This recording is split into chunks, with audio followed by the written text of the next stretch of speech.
स्वागत है आपका प्योर पॉलिटिक्स में। पंजाब के चुनाव में महज एक हफ्ते से भी कम का दिन बचा है, लेकिन पंजाब के चुनाव को अगर देखें तो जिस तरह से रविदासिया कम्युनिटी को लेकर, जिस तरह से गुरु रविदास के जन्मदिन को लेकर तमाम पॉलिटिकल पार्टियों में क्रॉस पार्टी लाइन, प्रधानमंत्री नरेंद्र मोदी सुबह सुबह पहुंच जाते हैं रविदास टेम्पल में, मुख्यमंत्री चन्नी पंजाब से उड़कर बनारस पहुंच जाते हैं रविदास टेम्पल में मत्था टेकने, योगी आदित्यनाथ अपने कैंपेन को छोड़कर बनारस पहुंचते हैं उस रविदास टेम्पल में। तो एक तरह से होड़ मची हुई है रविदास जयंती को मनाने के लिए। कम से कम इस बार, अगर इससे पहले इस चुनाव को छोड़ दें तो पिछले साल, उससे पिछले साल की तुलना करें तो शायद ऐसी होड़ नहीं थी। तो आखिर कौन है ये रविदास कम्युनिटी, रविदासिया कौन है और किस तरह से पंजाब की पॉलिटिक्स में इनका असर है, और क्या यूपी की पॉलिटिक्स को भी ये डोमिनेट करते हैं? क्योंकि योगी आदित्यनाथ पहुंचे हैं तो यूपी का कनेक्शन भी है। तो आखिर इस कम्युनिटी का इतिहास क्या है, ये दलित समुदाय जो है वो कितना इन्फ्लुएंशियल है पंजाब की पॉलिटिक्स में, इसे समझने की कोशिश करते हैं हम प्योर पॉलिटिक्स में। तो जो रविदासिया समुदाय है वो एक तरह से सिख समुदाय का हिस्सा है,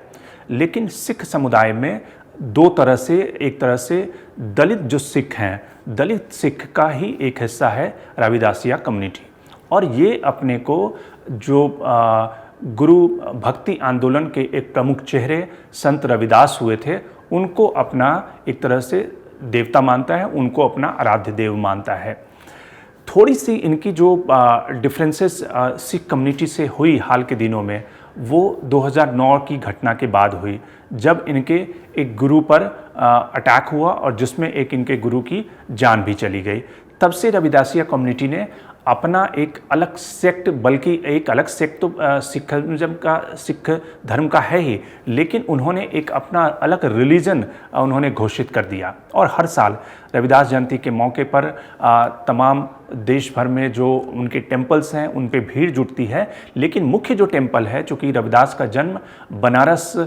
में हुआ था, तो बनारस में उनका जो टेम्पल है जन्मस्थली पर, वहाँ पर लाखों लोगों की भीड़ जो उमड़ती है। और ये पहली बार हुआ कि चुनाव आयोग को, जो चुनाव पंजाब का फरवरी में मध्य में था, वो उस चुनाव को टालना पड़ा इस रविदास जयंती के कारण, और उसको 20 तारीख को खिसकाना पड़ा चुनाव आयोग को, क्योंकि जो रविदास समुदाय के लोग हैं वो लाखों लोग पंजाब से ट्रैवल करके बनारस जाते हैं, और इसलिए तमाम क्रॉस पॉलिटिकल पार्टियों ने ये मांग की थी कि इस चुनाव को खिसकाया जाए, क्योंकि लाखों लोग उस चुनाव में हिस्सा नहीं होंगे। इसलिए चुनाव आयोग ने तारीखों को खिसका दिया।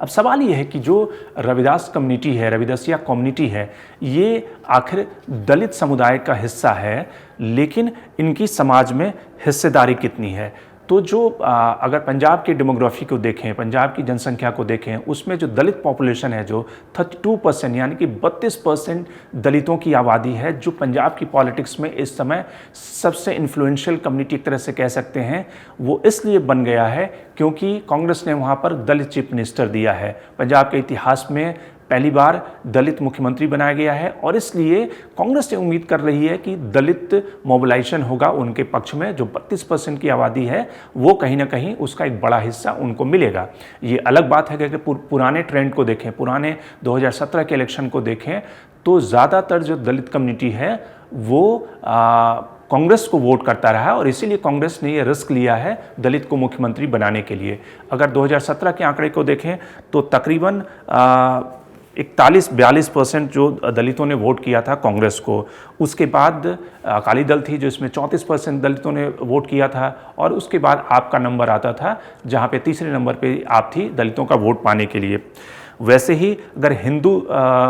रविदासिया कम्युनिटी की बात करें तो वहाँ पर भी 43% कांग्रेस को मिला था, 26% अकाली दल को मिला था, और 21% आपको मिला था। ये इस बार वो उनका वोटिंग परसेंटेज कैसे तब्दील होता है, या अभी भी वो कांग्रेस पे बैंक करते हैं दलित चीफ मिनिस्टर आइडेंटिटी पॉलिटिक्स के नाम पर, या फिर उनमें बिखराव होता है, ये इलेक्शन के रिजल्ट बताएंगे।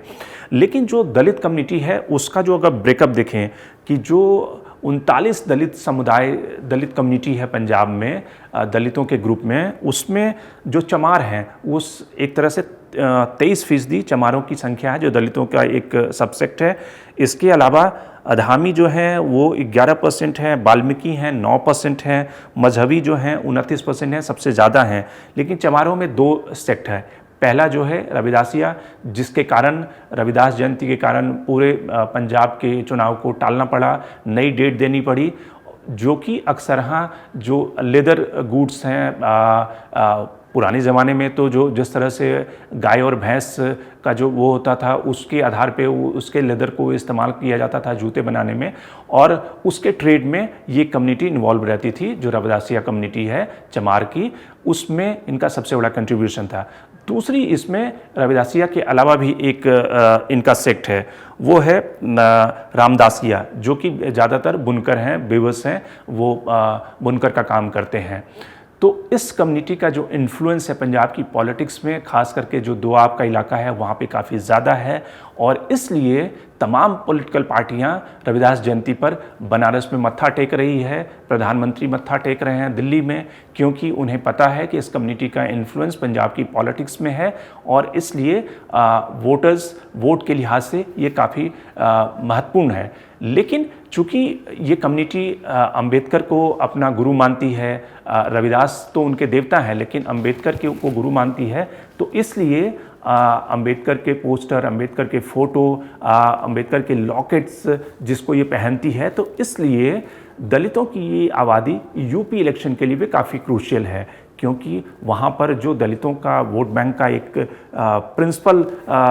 हकदार मायावती रही है, वहाँ पर बीजेपी ने हाल के दिनों में इंट्रूजन किया है, और बीजेपी को लगता है कि मायावती का जो अपना जाटव वोट बैंक है उसको छोड़ करके बाकी उनकी जो वाल्मीकि समुदाय है इन सब में तो बीजेपी पहले ही घुसपैठ कर चुकी है, इस बार जाटवों का भी उन्हें कुछ वोट मिलेगा। ये अलग बात है कि जाटव मिलेंगे नहीं मिलेंगे, लेकिन जाटव यूपी में सबसे इन्फ्लुएंशियल कम्युनिटी है दलितों में, और बहन जी का जो पूरा सपोर्ट बेस है 20% का, उसमें तकरीबन 16-17% तो जाटव ही हैं। तो इसलिए बीजेपी योगी आदित्यनाथ भी बनारस जाकर मत्था टेक रहे हैं कि दलित वोट बैंक का कुछ हिस्सा उनको भी मिले इस चुनाव में। वैसे अगर देखें तो इस कम्युनिटी की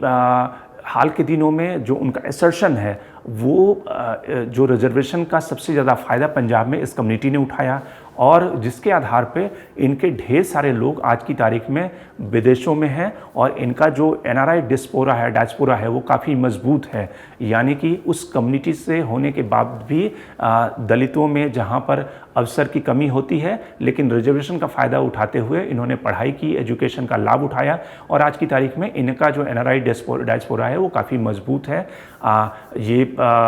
इस मौके पर जब रविदास की जयंती मनाई जाती है तो तमाम देशों से, चाहे इटली हो, फ्रांस हो, अलग अलग मुल्कों में जहां रविदास कम्युनिटी के लोग बसे हुए हैं, वो आते हैं पूजा करने के लिए बनारस, और वहाँ से एक तरह से दलित एसर्शन को अपने देशों में ले जाते हैं। वैसे अगर इसका इतिहास अगर आप देखें तो पंजाब में जहाँ पर सिख कम्युनिटी का एक डोमिनेंस था, तो गाँव में लोगों ने उस डोमिनेंस से निजात पाने के लिए या उस डोमिनेंस को काउंटर करने के लिए जो चमार कम्युनिटी है, जो रविदासिया कम्युनिटी है, उन्होंने रविदास जयंती के नाम पर और रविदास को पूजने के लिए गांव में अपने अपने डेरे बनाने शुरू किए, उनके मंदिर बनाने शुरू किए। जैसे सिखों के गुरुद्वारे होते हैं, तो वैसे ही रविदास कम्युनिटी ने अपने डेरा, अपने गुरुद्वारे बनाने शुरू किए, और उसमें रविदास की पूजा की जाने लगी। और जालंधर में तो उनका सबसे बड़ा डेरा है, जो कि जहाँ से ट्रेन चलती है बनारस के लिए। तो इस तरह से उस कम्युनिटी ने अपने को एसर्ट करके अपनी जगह बनाई है, और आज की तारीख में वो पंजाब की पॉलिटिक्स कहें या फिर यूपी की पॉलिटिक्स कहें, दोनों जगह पर असरदार है, दोनों जगह पर डोमिनेंट है। वहाँ की पॉलिटिक्स को मूव करने के लिए ये अलग बात है कि पंजाब की पॉलिटिक्स में उन्होंने कभी भी एन ब्लॉक होकर वोट नहीं डाला है, जैसा कि यूपी की पॉलिटिक्स में दलितों ने किया है। लेकिन इस बार उम्मीद की जा रही है कि शायद चन्नी के दलित चीफ मिनिस्टर बनने के बाद इस कम्युनिटी का झुकाव किसी पॉलिटिकल पार्टी के लिए हो सकता है, एन ब्लॉक वोट कर सकते हैं। तो ये देखने वाली बात होगी कि वो अपने सोशल मूवमेंट से निकलकर क्या पॉलिटिकल असर्शन की तरफ कितना बढ़ते हैं पंजाब में। Shankar Animesh, the Print. लेकिन आप हमारे यूट्यूब चैनल को सब्सक्राइब करना ना भूलें, और अपने कमेंट्स, अपने रिएक्शन लगातार हमें भेजते रहें।